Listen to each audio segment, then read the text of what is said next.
svima! Ako se pitate što skuhati za ručak, kada to bude jednostavno, a jako ukusno i fino, piletina na baskinski koju ćemo danas pripremiti je odlična stvar. U ovom ćemo receptu piletinu prvo kratko popržiti, izvaditi je van, zatim ćemo na istu masnoću staviti narezano povrće, nakon toga piletinu vratiti u povrće, sve skupa pustiti da se krčka i dobiti u kratko vrijeme jako fini ručak. Idemo mi napraviti ovaj jako fini ručak. Ja ću danas za pripremu ovog ručka imati pomoć svog Tefal višenamjenskog kuhala Cook for Me i prije nego što krenemo pripremati jelo, na njegovom meniju izabrat ću upravo ovaj recept koji nam danas treba. Ja sam si ovaj recept već pospremila u svoje omiljene zato što mi je jako dobar. Znači imate mogućnost da si napravite i spremite recepte koji su vama omiljeni. Evo ga, tu nam je. Na displeju nam se odmah sada prikazuje i popis potrebnih sastojaka, ja sam si sastojke već ranije pripremila i samo jednim klikom idemo dalje u recept. Za početak sve pripremne radnje napišu koje moramo napraviti, uključit ćemo uređaj kako bi se započelo kuhanje i zagrijavanje. Za ovaj recept treba nam nešto maslinovog ulja pa ćemo to staviti odmah u lonac da se ulje polako zagrijava. A dok nam se ulje zagrijava idemo pripremiti meso. Znači koriste se pileći batki, pileći nadbatki, možete ih koristiti onako zajedno spojene, a možete ih ovako i razdvojiti kao što sam ja. Treba nam brašno u koje ćemo uvaljati svaki komad mesa.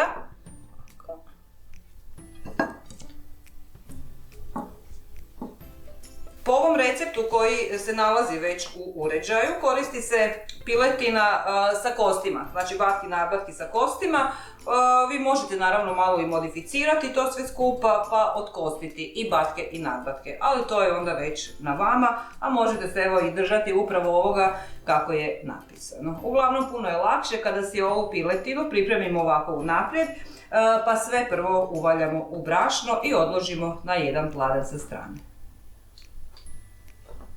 Uređaj je zagrijao ulje dovoljno da se može pržiti i uređaj nas vodi korak po korak što moramo napraviti. Znači piše za početak stavljamo piletinu uvaljanu u brašno na ovo zagrijano vrelo ulje i pržimo je sa jedne i sa druge strane dok lijepo onako ne posmeđi.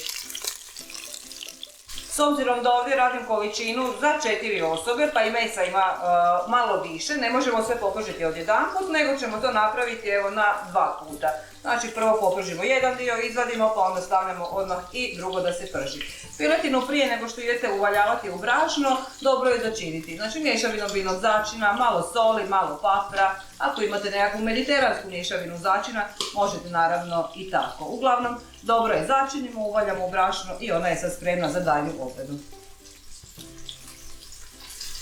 Dok nam se meso prži, imamo taman dovoljno vremena da pripremimo i nasickamo povrće. Znači koristimo ove raznobojne paprike, crvenu, žutu, zelenu. Možete vi u pravilu koristiti i običnu baboru papriku žutu, ali ovako će biti ljepše i koloritnije. Znači nasickamo papriku na rezance i osim paprike treba nam još i luk, znači luk oljuštimo i isto tako kao i papriku na režnjiće ga narežemo.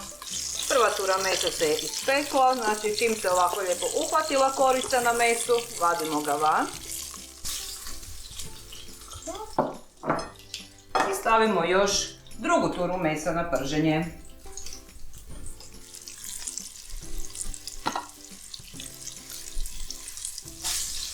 Evo ga, i zadnji komadi mesa su nam se lagano popržili. Vrijeme je da krenemo dalje sa našim receptom.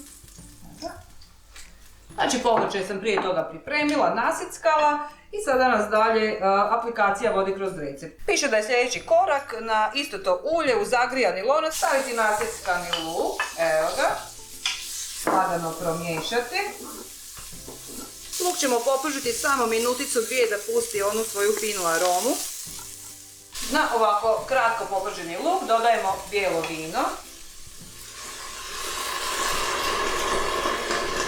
Znači dobro je koristiti neko fino bijelo vino koje i inače koristite, jer što je bolje vino, to će nam i ručak biti ukusniji. Lagano promiješamo. I idemo dalje korak po korak da vidimo. Popržilo se, jeste? Jest. jeste. Ok, dalje nas vodi da dodamo preostale sastojke. Oni preostali sastojci su nasickana paprika.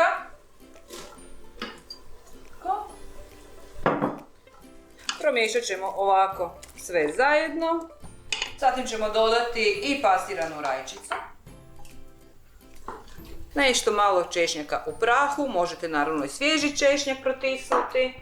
Začinimo opet sezonskom nekakvom mješavinom začina, znači malo majčine dušice, malo origana. Promiješamo sve skupa, dobro popaprimo. I stavimo prstohvat soli. I sada je sve spremno da i završimo. I sljedeći korak nam je vraćanje komada piletine u posudu sa povrćem. Znači lijepo ga rasporedimo. Malo ušuškamo te komade mesa u ovu papriku. To je to, idemo korak dalje. Ok. Želimo započeti kuhanje. Dobro. I evo ga, već i zvučnim signalom nas upozorava da je vrijeme da se kuhanje započne. Zatvaramo poklopac i to je to. On se sada zagrijava, on će sada preostalo vrijeme kuhanja kuhati pod pritiskom, točno onoliko koliko mu i treba. A to će vam kada se zagrije pisati i na displeju pa ćete točno znati kada će vaš ručak biti gotov.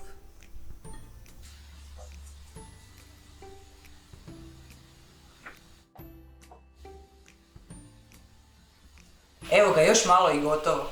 13 minuta se je kuhalo pod pritiskom i sad samo moramo sačekati da se taj pritisak smanji i da možemo otvoriti lonac. I evo ga, nakon nekakvih otprilike 5 minuta pritisak se smanjio i lonac možemo otvoriti. Što nam uređaj i signalizira na ovom displeju. Znači morat ćemo također isprazniti ovu malu posudicu za kondenzaciju tekućine koju je pustilo i to je to. Da, jako lijepo. Jako lijepo, predivno miriši. I tamo se je dovoljno zgusnulo od onog brašna u koje smo uvaljali ono meso pa smo ga popržili. Tako da bez dodavanja ikakvog brašna i bilo kojeg sredstva za zgušnjavanje mi smo dobili i ovo povrće u finom umaku. Idemo sada to i vidjeti. Evo ga, jedan vatkić. Tako. Vidite sami da moram biti jako oprezna da mi se meso ne raspadne. Znači, ovo je piletina na kostima za koju bi mi inače trebalo puno više vremena da ona postane dovoljno kuhana, da ne ostane sirova uz kost. A sa ovim uređajem samo 13 minuta.